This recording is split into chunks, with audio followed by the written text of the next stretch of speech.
Mes parents m'ont abandonné à l'adoption à 10 ans parce que j'étais une fille. Quand j'ai hérité de la fortune de mon père adoptif, mon père biologique a fait son apparition avec. J'ai grandi dans une banlieue chic de Lyon, où les pelouses étaient tondues de près et où les pères mesuraient leur valeur à l'aune des fils qui perpétueraient leur nom. Mon père, Nicolas Vasseur, correspondait parfaitement à ce moule. C'était un directeur d'agence bancaire qui parlait peu mais exigeait une obéissance absolue. Ma mère, Marguerite, restait à la maison et adoucissait sa rudesse par des sourires discrets.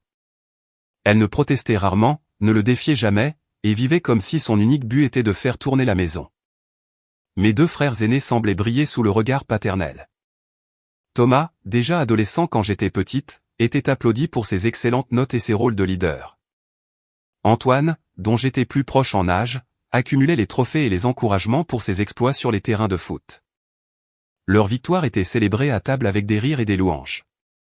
Mes victoires, à savoir des bulletins scolaires avec une moyenne de 20/20 et des prix d'excellence en sciences, n'étaient reconnus que d'un vague hochement de tête avant que la conversation ne revienne sur les garçons. J'essayais de les égaler.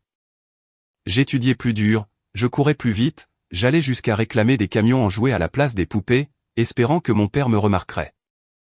Mais son approbation n'est jamais venue. La seule réponse de ma mère fut de m'apprendre à cuisiner, à plier le linge au cordeau et à tenir une maison en ordre. Ce sont des compétences qui te rendront précieuse un jour, me disait-elle. Précieuse pour quelqu'un d'autre, sous-entendait-elle. Lorsque ma mère est retombée enceinte, mon père a décrété avec certitude que ce bébé serait un garçon.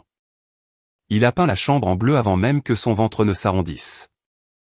Et quand Damien est né, il a considéré cela comme une preuve du destin. Il a posé pour des photos, distribué des cigares à ses collègues et a proclamé qu'il était l'avenir de la famille.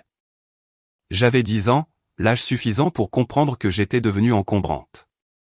Le matin où ils me l'ont annoncé, le ciel au-dessus de Lyon était gris et humide, le genre de temps qui appelle généralement un chocolat chaud et un plaid. Au lieu de cela, mon père s'est raclé la gorge au petit déjeuner et m'a annoncé que j'irais bientôt vivre avec une meilleure famille. Il en parlait comme s'il finalisait un virement bancaire, pas comme s'il se débarrassait de sa fille.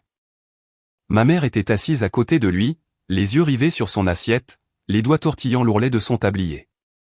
Au début, j'ai cru que c'était une punition. Je me suis dit que si je m'excusais de ne pas être à la hauteur, d'être trop bruyante, trop effacée, ou trop fille, ils changeraient d'avis. Mais leur calme glacial ne laissait aucune place à la négociation. Mon père m'a donné jusqu'à l'après-midi pour faire mes affaires. Une seule valise, a-t-il précisé. Uniquement l'essentiel. J'ai marché jusqu'à ma chambre dans un état second, fixant ces murs rose pâle qui ne m'avaient jamais vraiment semblé miens. J'ai ouvert le placard et contemplé les rangées de robes, de pulls d'école et de vêtements récupérés de mes cousines. Que était-ce que l'essentiel? J'ai plié 2 tenues de rechange, glissé les livres de poche que j'avais lus jusqu'à en casser la reliure, et coincé mon vieux lapin en peluche dans un coin. Sur le dessus, j'ai déposé une photo encadrée de Noël, la dernière avant la naissance de Damien. Dessus, nous ressemblions presque à une famille, et je voulais garder la preuve qu'un jour, j'avais eu ma place. L'après-midi même, ils m'ont conduite en centre-ville et se sont garés devant un bâtiment trapu en briques avec une pancarte délavée des services de l'aide sociale à l'enfance, ASE. La femme qui nous a accueillis à la porte tenait un porte-bloc et affichait un sourire fatigué. Mon père a rempli les formulaires d'un geste sec, a tendu ma valise et lui a serré la main comme s'il concluait un contrat. Ma mère m'a étreinte une fois, brièvement, en murmurant que je comprendrais quand je serais plus grande. Puis, ils se sont éloignés sans se retourner.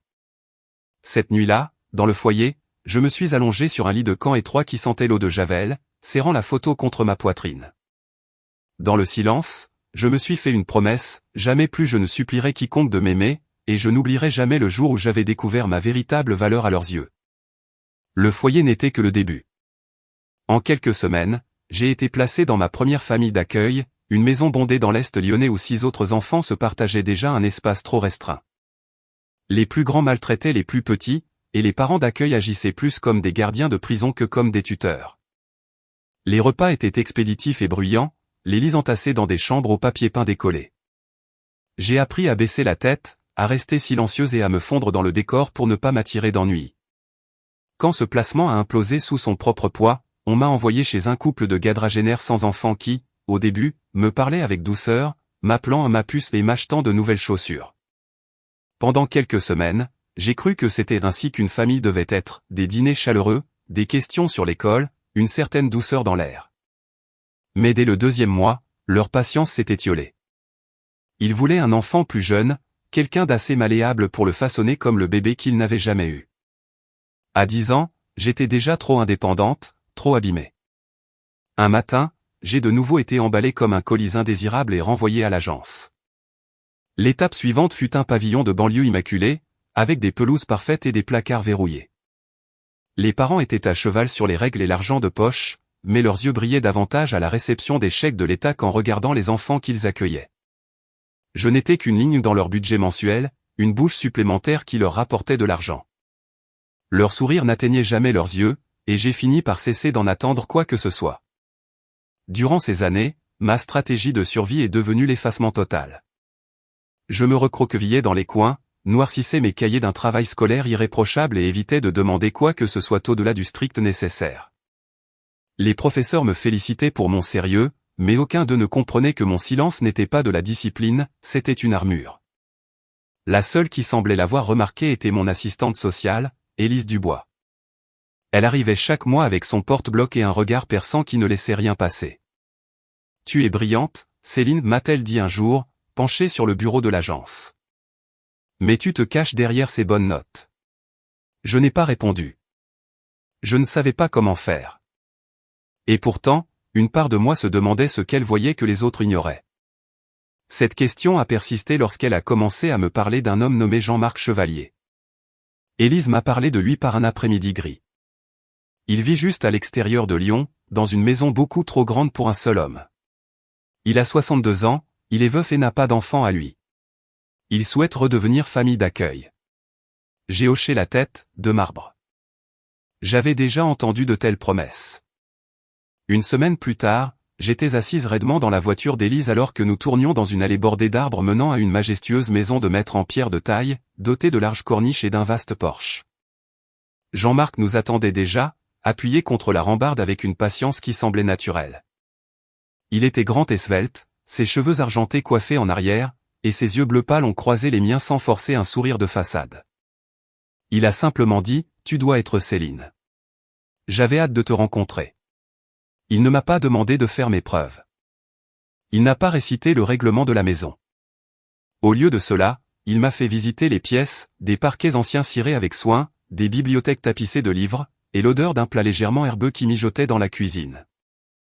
Lorsqu'il a ouvert la porte de la chambre qui pourrait devenir la mienne, il m'a dit, « Je n'ai pas fait les peintures. J'ai pensé que tu aimerais choisir les couleurs toi-même. » Personne ne m'avait jamais demandé mon avis auparavant. Dans les semaines qui ont suivi, je l'ai testé avec mon silence. Il a répondu par sa présence. Quand des cauchemars me réveillaient en sursaut, je le trouvais devant ma porte avec un chocolat chaud. Quand je butais sur mes devoirs, il s'asseyait à côté de moi jusqu'à ce que j'ai compris. Un samedi, je l'ai surpris dans le garage en train de mesurer des planches de bois. Une bibliothèque, m'a-t-il expliqué. Je me suis dit que tes livres méritaient un vrai foyer. Ce sont ces petits détails qui ont commencé à fissurer mes défenses. La façon dont il aimantait mes dessins d'école sur le réfrigérateur. La façon dont il ne pressait jamais mes mots quand j'osais enfin parler. À 11 ans, j'ai découvert à quoi ressemblait la stabilité. Le jour où le tribunal a finalisé l'adoption, Élise a souri lorsque le juge a prononcé mon nouveau nom, Céline Chevalier. Je tenais les papiers officiels entre mes mains, mais c'est le hochement de tête rassurant de Jean-Marc qui m'a servi d'ancrage. Pour la première fois, la notion de « pour toujours » me semblait possible, et le poids de l'appartenance m'a enveloppé comme une couverture dont j'ignorais avoir désespérément besoin. Jean-Marc avait le don de m'ouvrir au monde sans jamais que cela ne ressemble à une leçon imposée. Un samedi, il m'a conduite dans les Monts d'Or pour me faire visiter un grand manoir historique. Il m'a montré les lignes de fuite des escaliers, l'équilibre parfait des fenêtres, la manière dont la lumière semblait nous suivre de pièce en pièce. Un autre week-end, il m'a emmené au cœur de Lyon, sur la place des terreaux, où l'eau des fontaines cascadant sur la pierre semblait à la fois sauvage et parfaitement domptée. L'architecture, m'a-t-il dit, ce n'est pas qu'une histoire de murs. C'est l'art de façonner ce que les gens ressentent à l'intérieur d'un espace. Ces excursions ont fait germer quelque chose en moi. J'ai commencé à dessiner dans des carnets, pas seulement des maisons, mais des quartiers entiers, inventant des moyens de les rendre plus chaleureux, plus sûr, plus vivant. Jean-Marc m'a acheté des critériums et du papier millimétré, sans jamais remettre en question mon sérieux. Il m'encourageait simplement, comme s'il savait déjà où tout cela allait me mener. Le lycée m'a mise à l'épreuve d'une autre manière. J'avais toujours en moi cet instinct de disparaître, mais j'ai lentement appris à m'affirmer. Chloé Mercier a fait irruption dans ma vie en classe de seconde, s'installant à côté de moi à la bibliothèque pour décréter que nous serions partenaires pour un exposé d'histoire. Elle était confiante, franche, impossible à ignorer, pour une raison qui m'échappait, elle avait décidé que je valais la peine d'être connu. Et contre ma propre méfiance, je l'ai laissée entrer dans ma vie. Pour la première fois, j'avais une personne de mon âge qui s'intéressait à moi, non par obligation, mais par choix. La thérapie m'a également sauvé. Le cabinet du docteur. Alice Moreau était tapissée de livres et meublée de fauteuils profonds, un lieu où le silence n'était jamais puni. Elle m'a aidé à détricoter les années que j'avais tenté d'enterrer, me rappelant que le rejet de mes parents biologiques illustrait leurs propres limites, et non les miennes. Peu à peu, j'ai commencé à la croire. Lors de mon année de terminale, l'impensable s'est produit, j'ai reçu une lettre d'admission de la prestigieuse école d'architecture de Paris-Belleville. Le mot admise était imprimé en gras. Jean-Marc a fait encadrer la lettre pour l'accrocher dans le salon, annonçant avec fierté à tous nos visiteurs que sa fille partait étudier à Paris. Pour la première fois de ma vie, le mot avenir ne me terrifiait plus. J'avais le sentiment que c'était une chose que j'avais déjà commencé à bâtir. Au début de ma trentaine, j'avais trouvé mon équilibre. Mes concepts n'étaient plus de simples croquis sur papier, c'étaient des structures bien réelles dressées à travers la région lyonnaise, des centres culturels avec d'immenses baies vitrées et des cours intérieurs pensés pour rassembler les voisins. Les prix d'architecture ont suivi, tout comme les articles dans la presse régionale et les invitations pour des conférences. Pourtant, chaque accomplissement me semblait vain si je ne pouvais pas le partager avec Jean-Marc. Il restait mon pilier, toujours assis au premier rang lors des inaugurations, sa fierté silencieuse et inébranlable. C'est lors d'une de ces soirées que j'ai remarqué un changement. Il applaudissait, mais ses mains tremblaient légèrement. Plus tard au restaurant, il a repoussé son assiette, l'appétit envolé. Quand je l'ai interrogé, il a esquivé avec une blague sur son âge. Quelques semaines plus tard, le verdict est tombé comme un coup près, cancer du pancréas, stade 4. Le diagnostic m'a brisé, mais Jean-Marc est resté d'un calme olympien. Nous ne pouvons pas choisir la longueur de la route, a-t-il dit doucement. Seulement la façon dont nous la parcourons. Il a refusé l'acharnement thérapeutique qui lui aurait volé son énergie pour le peu de temps qui lui restait. Il a choisi de rester chez lui, et j'ai choisi d'être son aide-soignante.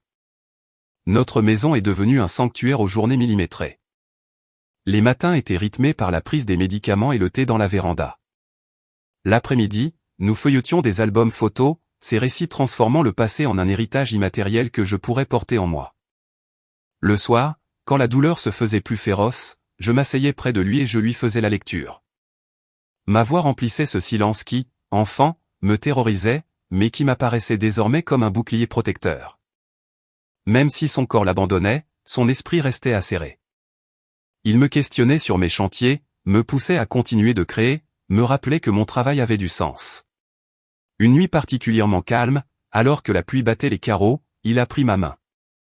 Sa voix n'était plus qu'un souffle, mais ses mots se sont gravés dans mon âme, construit quelque chose qui nous survivra à tous les deux.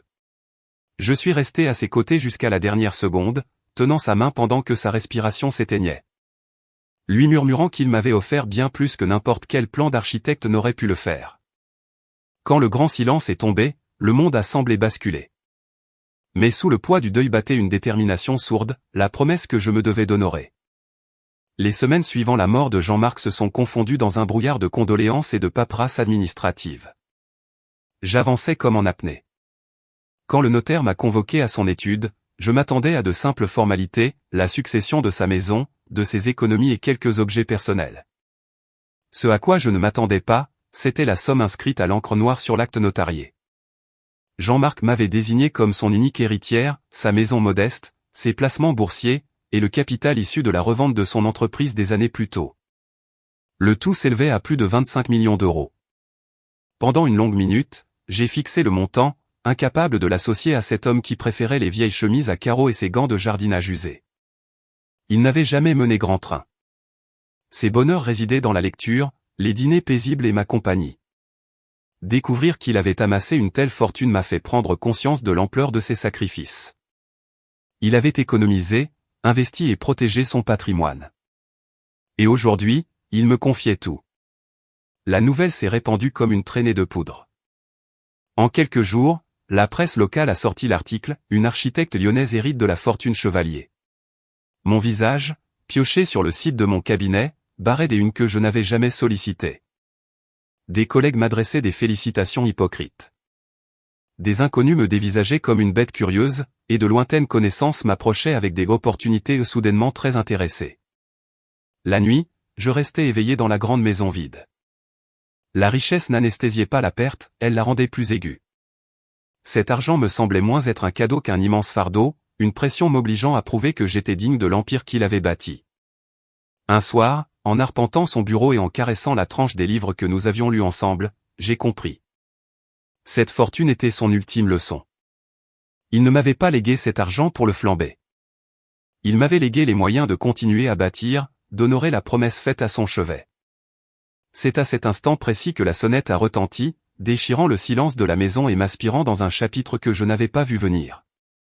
3 mois s'étaient écoulés depuis le scandale médiatique, et je commençais à retrouver un semblant d'équilibre. Je partageais mon temps entre le cabinet et le tri des affaires de Jean-Marc, mettant en carton ce qui irait aux associations, conservant jalousement ce qui portait encore son odeur. Par un après-midi pluvieux, on a sonné. À travers la vitre de la porte d'entrée, j'ai distingué un homme d'une 60aine d'années, vêtu d'un costume correct mais élimé. Lorsque j'ai entrouvert, il a prononcé un nom que je n'avais pas entendu depuis plus de 20 ans. C'est moi, ton père, Nicolas Vasseur. J'ai eu le souffle coupé. Il paraissait tellement plus petit que le géant qui peuplait mes souvenirs d'enfant. Ses épaules étaient voûtées, son visage profondément raviné. Pourtant, cette arrogance si familière planait encore dans sa façon d'essayer de forcer le passage. Derrière lui se tenait un homme plus jeune, en costume cravate, serrant une mallette. Nicolas a esquissé un sourire de façade. « Je te cherche depuis des années », a-t-il osé prétendre. Quand j'ai lu les articles sur ton héritage, j'ai su qu'il était temps de réparer nos erreurs. Je ne les ai pas laissés entrer. Je l'ai laissé monologuer sur le perron, déversant un discours rodé sur les regrets, les erreurs du passé, et le fait que la famille devait savoir pardonner. Son avocat s'est raclé la gorge pour enchaîner sur la réconciliation et l'héritage partagé. Mes phalanges ont blanchi sur la poignée de porte. Ce n'était pas du remords. C'était un plan d'attaque. Le soir même, j'ai engagé un détective privé. Si Nicolas Vasseur réapparaissait après des décennies d'un silence radio absolu, je voulais connaître toute la vérité. Une semaine plus tard, le dossier atterrissait sur mon bureau. Des dettes de jeu colossales. Une saisie bancaire sur sa dernière maison. Des emplois perdus, des ponts brûlés. Mes 2 frères, ses fils qu'il avait portés au nu, avaient tous 2 coupé les ponts. L'aîné l'avait rayé de sa vie après des extorsions financières incessantes. Le second ne lui adressait plus la parole depuis l'université. Le puzzle était complet. Cet homme ne cherchait pas la rédemption. C'était un prédateur attiré par l'odeur du sang et de l'argent. Et pour la première fois depuis ma petite enfance, je n'ai ressenti aucune envie de mendier son affection. Lorsque son avocat m'a recontacté pour exiger une entrevue, j'ai accepté. Non pas pour me réconcilier, mais pour l'enterrer. Nous nous sommes retrouvés dans une salle de réunion immaculée du cabinet de mon propre avocat, au centre de Lyon. Nicolas est arrivé en retard, paradant avec la certitude que se faire attendre soulignait son importance. Il s'est affalé dans son fauteuil avec l'attitude d'un homme qui détient toutes les cartes. « Tu as très bien réussi ta vie », a-t-il amorcé, sa voix exhalant cette même dureté glaciale de mon enfance. Mais les liens du sang, ça compte. Cette fortune fait partie de mon héritage familial, que tu l'admettes ou non. Je l'ai laissé vider son sac, observant comment il maquillait son racket avec des mots nobles comme famille et patrimoine. Puis, j'ai fait glisser le rapport du détective sur la grande table en verre. Les preuves de ses dettes, de ses saisies et de ses arnaques pathétiques s'étalaient sous ses yeux. Vous avez renoncé à tout droit sur moi le jour où vous avez signé les papiers d'abandon, ai-je dit d'un ton monocorde. Vous ne m'avez jamais cherché jusqu'à ce qu'il y ait des millions en jeu. Je ne vous dois absolument rien. Son rictus satisfait s'est évaporé, et pour la première fois, j'ai perçu le désespoir qui rongeait son assurance. Alors c'est tout ? Tu vas tourner le dos à ton propre père? Je ne vous proposerai qu'une seule chose, ai-je tranché. Le financement direct d'une cure de désintoxication pour votre addiction au jeu. Pas un centime de plus. Si vous voulez un avenir, ce ne sera pas sur mon dos. Ce sera en vous soignant. L'avocat adverse a remué sur sa chaise, comprenant que la partie était perdue. Le visage de Nicolas s'est durci, mais il n'a pas pu ajouter un mot. En me levant pour quitter la pièce, j'ai été envahi par une légèreté inouïe, celle que l'on ressent en claquant définitivement une porte qui n'aurait jamais dû exister. Quelques jours plus tard, j'ai reçu un long email d'Antoine, le deuxième de mes frères. Il avait vu mon nom dans la presse. Ces mots étaient teintés d'hésitation mais d'une profonde sincérité. Il s'excusait de ne pas avoir pris la parole quand nous étions enfants, de ne pas m'avoir protégé du haut de son jeune âge. Nous avons convenu de nous retrouver pour prendre un café. Prudemment, mais avec une réelle volonté d'avancer, nous avons posé la première pierre d'une relation fraternelle laissée en friche. C'était la preuve que certaines portes, si on les entrebâille avec prudence, mènent vers de magnifiques horizons. L'idée de mon grand projet a germé doucement, comme une graine forçant son chemin sous la terre. Avec la mort de Jean-Marc et cet héritage bien trop lourd à porter pour une seule personne, je savais que cet argent devait servir à autre chose qu'à m'enrichir. Il devait se métamorphoser pour honorer l'homme qui m'avait choisi quand mes propres géniteurs m'avaient jeté. C'est ainsi qu'a été inaugurée la Fondation Chevalier pour l'avenir. Nous avons construit notre premier complexe à Lyon, 20 appartements à loyer modéré destinés aux jeunes majeurs sortant du système de l'aide sociale à l'enfance, couplés à un centre d'insertion au rez-de-chaussée et un soutien psychologique gratuit sur place. Juste avant l'inauguration officielle, j'ai arpenté les couloirs, frôlant les murs fraîchement peints, me remémorant ces nuits glaciales dans les foyers, l'estomac noué par le besoin viscéral d'un foyer permanent. Désormais, ce lieu se dressait ici pour offrir à ces jeunes l'appartenance qu'on m'avait jadis refusée. Le jour où j'ai coupé le ruban rouge, je me tenais derrière le pupitre face aux journalistes. Mon nom leur était peut-être encore étranger, mais ma mission bouillonnait en moi. J'ai parlé de Jean-Marc, de la vie incroyable qu'il m'avait offerte, et de la promesse que je lui avais faite. La famille, ce n'est pas une question de sang, ai-je déclaré à la foule, la voix claire et assurée. La famille, c'est un choix, c'est un engagement, et c'est de l'amour. Et lorsque nous décidons de nous choisir les uns les autres, nous bâtissons quelque chose d'infiniment plus grand qu'un héritage financier. Nous bâtissons un avenir. Sous un tonnerre d'applaudissements, j'ai porté la main à mon cou pour effleurer le pendentif en argent en forme de clé que Jean-Marc m'avait offert des années plus tôt. Le métal était chaud contre ma peau. Ce n'était plus seulement la clé de la maison qu'il m'avait ouverte, c'était devenu le symbole de toutes les portes que j'allais désormais ouvrir pour d'autres. Quand le destin place enfin la fortune et la liberté entre vos mains, quel avenir déciderez-vous de bâtir, et pour qui?